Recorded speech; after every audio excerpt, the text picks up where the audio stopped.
Bonjour Jean-François Julliard. Bonjour. Merci d'avoir accepté notre invitation et de nous accueillir dans vos locaux. Vous avez milité à Reporters sans frontières, avant de devenir aujourd'hui le directeur général de Greenpeace. Mais vous êtes surtout un activiste. Vous avez grimpé de nombreux monuments pour défendre des causes nombreuses, souvent liées à la question environnementale. On va revenir sur tous ces sujets, mais d'abord, quel autre regard est-ce que vous proposez aujourd'hui ? Nous, avec Greenpeace, on propose une autre lecture de ce monde et un autre projet de société. C'est-à-dire qu'aujourd'hui, Greenpeace travaille pour changer le monde. Ça peut paraître un peu prétentieux de dire ça comme ça, mais c'est la finalité de notre mission tous les jours. Et on essaie de changer en profondeur à la fois nos modes de production qui font autant de mal à la planète et nos modes de consommation. Donc ça veut dire changer aussi dans notre quotidien. Donc ce qu'on propose, c'est effectivement quelque chose de tout à fait différent qui aboutisse à un monde enfin respectueux des ressources naturelles et puis un monde un peu apaisé. Voilà, dans le contexte actuel, on voit à la fois des conflits, des attaques terroristes et tout un tas d'événements violents qui surgissent de partout. Donc ce qu'on propose, c'est de réconcilier les habitants de cette planète avec la planète elle-même. Alors vous venez de publier un rapport qui a mis en lumière les pratiques de l'exploitant forestier Resolute, une multinationale canadienne, un rapport accablant qui dénonce des pratiques forestières non durables et parfois destructrices, dites-vous. D'abord, est-ce que vous pouvez nous expliquer les enjeux de la déforestation? Ça veut dire quoi très concrètement? Quels impacts sur les populations et aussi sur la nature évidemment? En fait, les enjeux de la déforestation sont multiples parce que c'est un impact à la fois pour les habitants de ces régions-là et en l'occurrence la forêt boréale canadienne, il y a de nombreuses populations, communautés autochtones qui vivent à la fois à proximité, voire dans cette forêt et surtout qui en tirent des ressources pour leur quotidien, des ressources naturelles, des ressources et économiques. Et puis surtout, la déforestation, c'est aussi un enjeu environnemental majeur. La déforestation, enfin la forêt est un enjeu, la protection de la forêt est un enjeu environnemental majeur. Déforester, ça veut dire accélérer le dérèglement climatique parce que les forêts sont des puits de carbone, donc absorbent les émissions de carbone qu'on ne veut surtout pas envoyer dans l'atmosphère. Et puis les forêts sont aussi des réservoirs extrêmement importants de biodiversité, faune et flore. Et cette biodiversité est absolument indispensable à l'équilibre de nos écosystèmes et tout simplement à la vie sur Terre. Donc très simplement, sans forêt aujourd'hui sur la planète, il n'y a plus de vie sur Terre. Alors l'entreprise a déposé une plainte contre vous et vous réclame, je crois, 200 millions de dollars, c'est ça? C'est ça. C'est la banqueroute assurée si on va jusqu'au bout du procès? Oui, si on est condamné à ces 200 millions, ça va être très compliqué parce que ça représente à peu près la totalité du budget de tous les Greenpeace dans le monde sur une année. Donc effectivement, ce serait extrêmement compliqué à gérer. Mais qu'est-ce qui se joue dans ce procès précisément? En fait, ce qui se joue, c'est nous on dénonce une procédure bâillon, comme on les appelle, menée par cette entreprise Resolute. C'est-à-dire qu'on a le sentiment que ce n'est pas tant les 200 millions qu'ils espèrent, mais c'est plutôt nous faire taire. Et c'est empêcher Greenpeace de continuer à dénoncer leurs activités au Canada, de continuer à mener la campagne qu'on mène autour de la protection de cette forêt boréale canadienne depuis de nombreuses années, et que finalement la multiplication de ces plaintes, la multiplication de ces procédures, parce que ce n'est pas la première fois que Resolute porte plainte contre Greenpeace, là ils étendent à différents pays, ils augmentent les dommages et intérêts demandés, et on a le sentiment qu'à travers ce montant-là, ils cherchent à nous dissuader de continuer à parler d'eux et nous demander de passer à autre chose. Quelque part, l'accumulation de ces plaintes fait qu'à un moment donné, ils comptent sur le fait qu'on va être asphyxié économiquement, qu'on va y passer tellement de temps qu'on ne va plus faire notre travail de lutte contre la déforestation. Est-ce que vous pensez qu'une mobilisation citoyenne sur ce sujet est possible?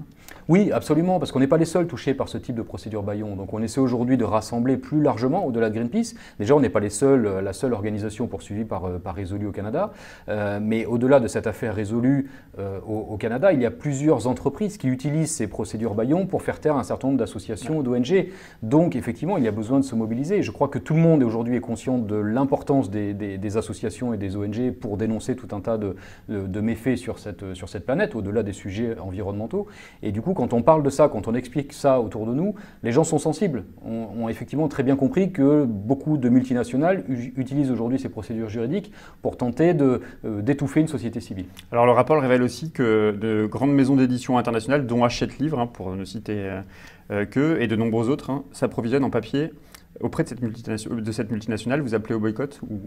Non, on n'appelle pas au boycott, mais on appelle ces grandes maisons d'édition effectivement qui sont clients de Resolute à d'une part prendre conscience de ça, parce que souvent c'est aussi une question de sensibilisation et de prise de conscience, et ensuite à se tourner vers Resolute pour leur dire nous on ne peut plus continuer à vous acheter du papier, parce qu'en l'occurrence c'est du papier qui est acheté par ces grandes maisons d'édition, si vous ne changez pas de pratique, si vous ne changez pas de politique, si vous n'avez pas une gestion durable de la forêt. Ce qu'on demande à Resolute attendu de nous, ce n'est pas d'arrêter de mener leurs activités, mais de le faire de manière durable. Aujourd'hui, on sait produire de la pâte à papier durablement, et c'est ce qu'on demande à Resolu. Donc ce qu'on demande à Hachette et aux autres maisons d'édition qui sont impliquées, c'est d'une part d'accepter de nous rencontrer, et ça va se faire bientôt avec Hachette pour en discuter, et ensuite de se tourner vers Resolu pour dire nous on ne peut plus continuer dans ces conditions-là. Alors il y a les acteurs effectivement qui sont fournis par cette multinationale. Est-ce que vous avez rencontré les acteurs politiques? Je pense notamment à Nicolas Hulot, le tout nouveau ministre de la Transition écologique et solidaire, et de la solidarité, je ne sais plus.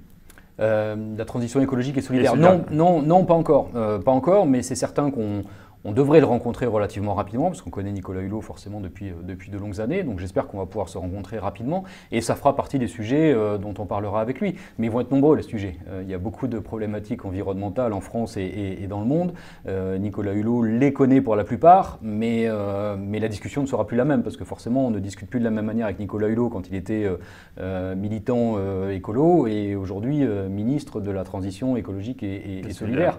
Donc sur le fond des dossiers, je pense qu'on ne va rien lui apprendre, parce qu'il connaît la plupart de ces sujets-là. Maintenant, on va nous lui poser des questions, surtout lui demander comment il se positionne maintenant qu'il est ministre. Il peut changer la donne, d'après vous? On l'espère. Sinon, c'était pas la peine de le tenter, c'était pas la peine d'intégrer ce gouvernement. De le tenter. Je crois qu'il a eu raison de le tenter.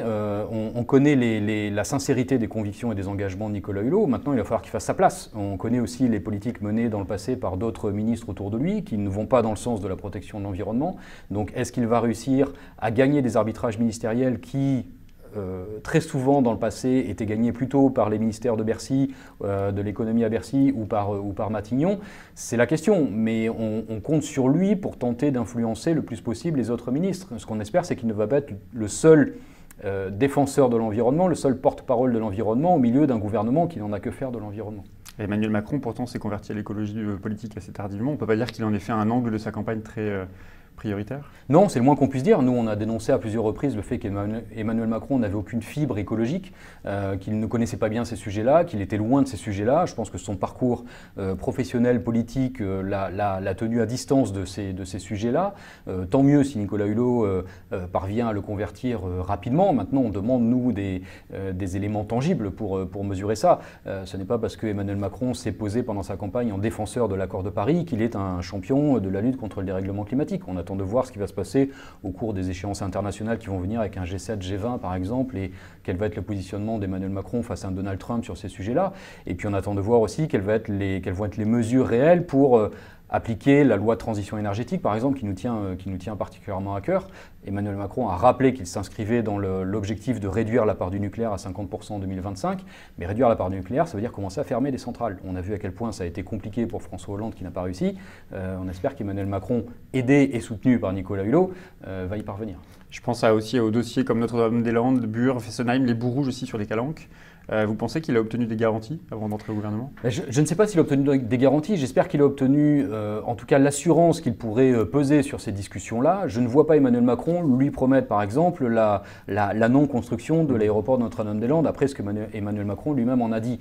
Mais j'imagine qu'Emmanuel Macron a garanti à Nicolas Hulot qu'il aurait un vrai rôle et un vrai espace politique pour tenter de tirer son épingle du jeu. Mais à mon avis, c'est pas gagné. Je ne crois pas que Nicolas Hulot soit arrivé avec des cartes en main en disant « c'est bon, j'ai obtenu la fermeture de Notre-Dame-des-Landes, Bure, ça ne se fera jamais, les Bourouges, ça va être terminé ». J'aimerais bien, mais je ne crois pas que ça se passe comme ça, malheureusement. Les Suisses étaient appelés à voter le week-end dernier pour ou contre la sortie du nucléaire. Ils ont voté majoritairement en faveur de la sortie du nucléaire. Ça va se traduire par l'interdiction de nouvelles centrales et un investissement massif dans l'énergie renouvelable. On est très en retard en France. Oui, on est très en retard. On est très en retard. On fait partie des mauvais élèves dans le peloton européen sur le développement des énergies renouvelables. Il faut au moins doubler le rythme d'installation des énergies renouvelables, éolien et solaire en France. Et ce n'est pas seulement Greenpeace qui le dit, c'est la Direction générale de l'énergie et du climat du ministère, donc les gens très officiels qui le disent également. Et on a pris ce retard tout simplement parce qu'on a une situation extrêmement particulière en France qui est notre ultra-dépendance à l'énergie nucléaire. On est le seul pays qui dépend autant du nucléaire, on est le pays le plus nucléarisé au monde en termes de nombre de réacteurs par rapport à la population.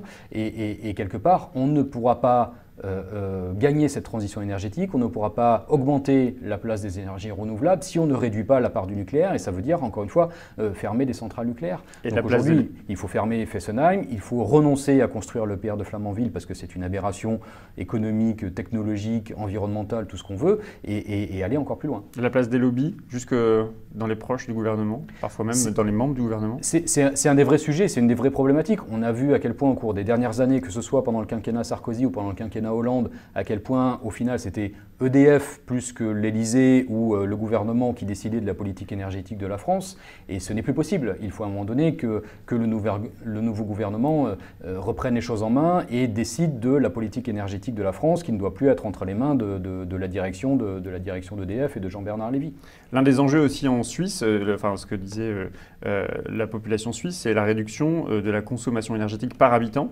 Ça veut dire que tout ne passe pas par l'État, qu'il faut éduquer, sensibiliser, c'est aussi votre rôle? Oui, absolument. De toute façon, cette transition énergétique, il ne s'agit pas simplement de remplacer une technologie ou une source de production d'énergie par une autre. Il ne s'agit pas simplement de fermer des centrales nucléaires pour les remplacer par autant d'éoliennes et de panneaux photovoltaïques. Ça passe par un travail sur l'efficacité énergétique, donc consommer moins à efficacité constante, je dirais, et par une sobriété énergétique, et là ça veut dire réduire fortement notre consommation d'énergie. Donc ça passe par des outils de production différents et des ampoules LED qui consomment moins que les ampoules au tungstène traditionnelles ou des appareils électroménagers qui consomment moins, mais ça passe aussi par notre responsabilité au quotidien et par le fait qu'on doit faire attention effectivement à notre consommation énergétique. Alors en parlant d'éducation, hier je recevais le maire communiste de la Courneuve, Gilles Poux. Il vous a posé une question, il rappelle évidemment que vos actions sont décisives en matière de développement durable, et il vous demande comment vous pourriez intervenir davantage dans les quartiers populaires pour sensibiliser ces populations. C'est une vraie question et c'est un vrai enjeu. Déjà, on a décidé chez Greenpeace de travailler plus sur la population jeune, parce que c'est aussi cette population-là, les jeunes adultes qui vont demain être aux rênes de ce pays et qui vont faire notre avenir. Et sur les quartiers populaires, on essaie de le faire à travers les équipes qu'on a qui vont sur la rue pour faire signer des pétitions, pour recruter des adhérents. On essaie d'avoir des équipes qui vont de plus en plus dans des quartiers dits populaires. Parce qu'on se rend compte effectivement qu'il y a une vraie sensibilité sur les questions environnementales, que c'est un sujet de discussion facile, qu'en revanche il est parfois encore complexe, il est parfois encore incompris, donc c'est effectivement notre rôle d'être plus présent dans ces quartiers-là. Je crois que ça passe aussi par des relations qu'on peut avoir avec d'autres associations qui sont mieux implantées que nous dans ces quartiers-là, qui ont l'habitude de travailler dans ces quartiers-là, et c'est ce qu'on essaie de faire en travaillant sur des coalitions interassociatives qui peuvent faire le lien entre les sujets environnementaux et d'autres sujets. Merci beaucoup Jean-François Julliard. Demain, je recevrai Gérard Filoche, spécialiste du droit du travail. On est en pleine réforme du Code du travail. Il est l'auteur de nombreux ouvrages à ce sujet. On lui demandera d'ailleurs si le plan chômage du nouveau président est de nature à le rassurer. Vous avez une question pour lui ? Oui, j'aimerais lui demander de mieux intégrer encore qu'il ne peut le faire les questions environnementales dans ces questions liées au droit du travail. C'est vrai que nous, organisations environnementales, on nous demande, et c'est normal, et on le fait de plus en plus, d'intégrer les enjeux socio-économiques dans notre travail. Et quand on parle de transition énergétique, qu'est-ce que ça veut dire en termes de perte et de création d'emplois? Et c'est bien que l'inverse soit fait aussi. C'est-à-dire que dans toutes les discussions aujourd'hui sur le droit du travail, sur la réforme du droit du travail, on a besoin que les enjeux environnementaux soient portés aussi haut et fort. Donc on espère que M. Filoche pourra le faire. Je poserai la question. Merci beaucoup. Merci.